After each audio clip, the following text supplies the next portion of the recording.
vou tentar aqui fazer o review com a mão só.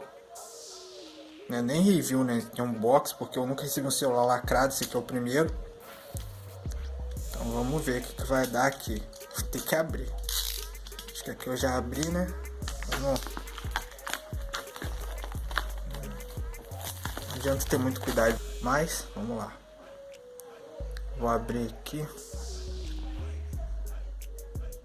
Depois a gente edita tudo direitinho e bota no ar. Vai. Vai.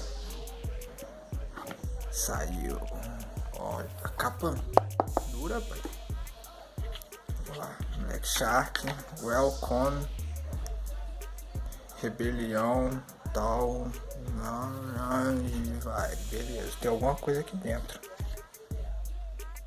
A gente vê aqui. Nossa, caraca, eu tinha até esquecido que eu pedi nessa cor, mano. Caracoles.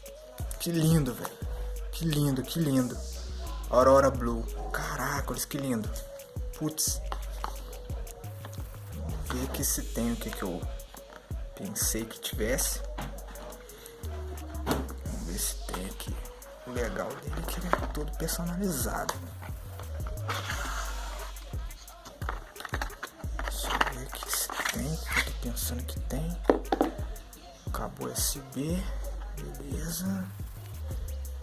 Tá. Carregador. Olha o tamanho desse carregador, meu amigo. Pesado, hein? É só. Mas se eu soubesse que isso não nem filmava, porque sacanagem. Achei que tinha o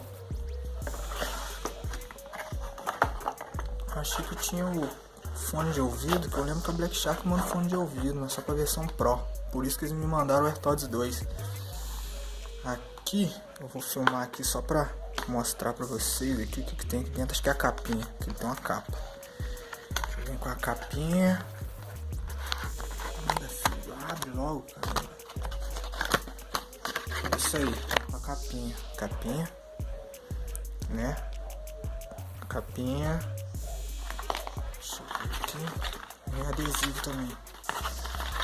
Adesivo. Beleza. Então é isso aí.